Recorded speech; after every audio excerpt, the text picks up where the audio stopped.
Okay, here is our review on the normal force. We learned that the normal force is a perpendicular contact force between two surfaces, as opposed to friction, which would be the parallel contact force between the surfaces. It gives us an idea of how tightly the two surfaces are pressed against each other. And that value would also be what a scale would read if placed between the two surfaces. So I have a few examples here. So I'm going to go ahead and first draw in the force of gravity on each of these objects. Here I have a mass of 10 kilograms. So I'm going to draw a force of gravity that should be 100 newtons. We're going to say gravity is 10 newtons per kilogram, or 10 meters per second squared. For this 40 kilogram mass, it's going to have 4 times the weight. It has 4 times the mass, so it should have 4 times the weight. So the force of gravity here would be 400 newtons. For this mass on an incline, I don't have a value because it's not really that important right now, so I'm just going to draw a vector here indicating that it has a weight. And the same thing applies to this mass over here. It has some amount of weight. Now for the first one here, I can go ahead and now draw in the normal force. We know the net force on this object is 0, so the thing that's canceling out the force of gravity is the normal force from the surface. So this normal force will be equal to 100 newtons.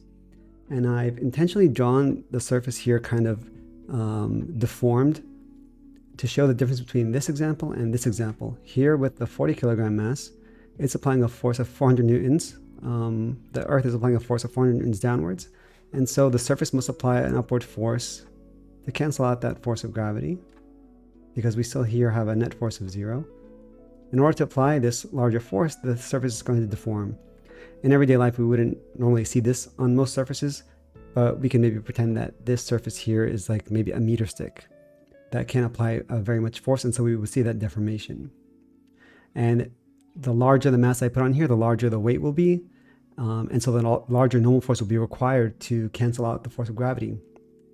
So it will always automatically balance out until the surface reaches its breaking point, where it can no longer apply the normal force, and then it will just break through.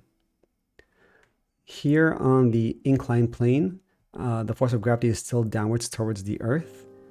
There is a tension force holding up this mass like this. I'll label that Ft.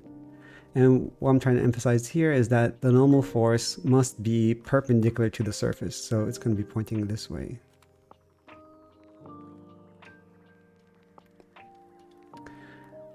And yeah, that looks good. Here in this example, this person is lifting up this mass up against the ceiling of this little box. So they are applying an upward force that looks something like this. It would have to be greater than the force of gravity for them to lift it up against the ceiling. So this is going to say, I'll just say this is the applied force of the person, which could have also been labeled as a normal force. So it's the force from the person's hands pushing upwards.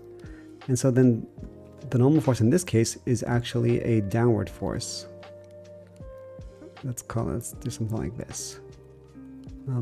I'll put in some values for this example. Let's say the force of gravity here happens to be 200 newtons. And the force that this person is applying, let's say, would be 500 newtons. No, that wouldn't make sense. Let's call it 300 newtons. Because I drew the normal force smaller, so this would have to be something like 100 newtons. Yeah, that would work. So the net force here is still zero because the box is not accelerating. And it's it's not very common for us to see a downward normal force, but this ceiling here is a surface and it can apply a normal force. I'm going to show that all of these forces are perpendicular. So I'm going to kind of draw a dotted line against this normal force and show that it is perpendicular to this surface. Same thing applies here. It's perpendicular. I trace this down to its surface. It is perpendicular. And the normal force here pointing downwards, if I trace it back upwards, it is also perpendicular. The last point to make here is that the normal force, the value of the normal force is what a scale would read if placed between the two surfaces. So if I were to place a scale here between the table and this mass, the value here would be this normal force. So it would read 100 newtons. Scale placed here would read 400 newtons. a scale placed here would read whatever this normal force is here. And if I were to place a scale here between the ceiling and this box, the reading would be, I should go down this way, the reading would be 100 newtons. Okay, I have a few more examples here. So for all these objects, I'm going to first draw the force of gravity pulling these objects down. So I have a person here with Fg. The same person here on the ground has the same weight. And the person here has that same weight as well. This elephant here is going to have a much larger weight. So I'm going to draw a larger force of gravity. Same for this one here. And I can assign values for these people. Let's call these 500 Newton forces. And for the elephants, let's make these really tiny elephants so they'll only have 4 times the weight. 2,000 newtons. I have a box sitting here against the wall. We'll give this box a weight. We don't really need a value here. And this ball here is wedged between these 2 corners. So there's a hole here, but it's too big to fall through. I'll label this force Fg. So let's now draw all the normal forces on these objects. I want to make these other 2 here a little bit more interesting. I'm going to place a box on this person's head. Let's say that the weight of this box is, let's make this 200 newtons.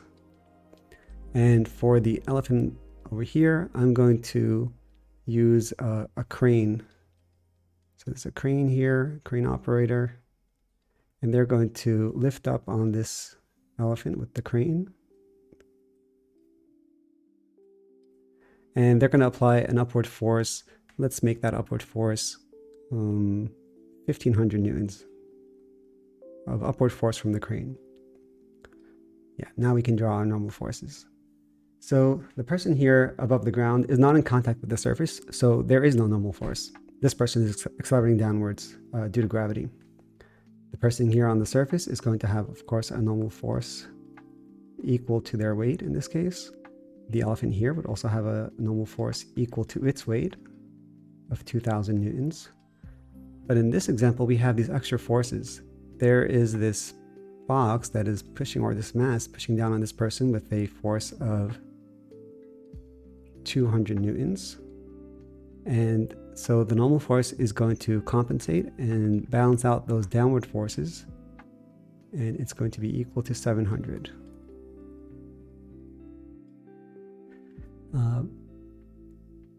And then in this last example, we would normally need a normal force of 2,000 newtons to balance out the weight of the elephant. But in this case, the crane is lifting up with a force of 1,500. Let's draw that force in. So there's an upward force here of 1,500 newtons. And so the normal force now only has to be 500.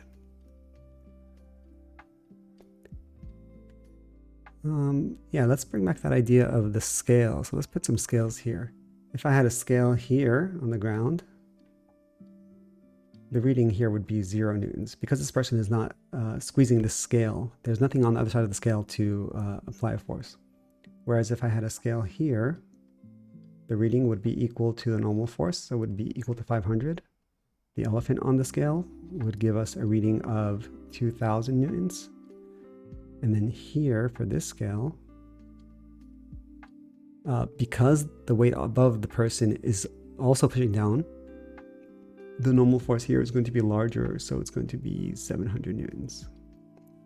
And then the last example here, this scale compared to this scale here is going to give us a lower reading because the entire weight of this elephant is not on the scale. The crane is helping us out here, so we only end up with a 500 newton reading on our scale. Let's go ahead and complete these last 2 diagrams. So for the ball wedged here, there must be some upward force to cancel out the force of gravity. It's not sitting simply on a horizontal surface. It's wedged between these 2 corners here. And now these 2 corners are going to apply perpendicular forces to the surfaces. So this perpendicular surface is going to look something like this. So that's from this corner here. And then this corner is going to apply an upward force in this direction.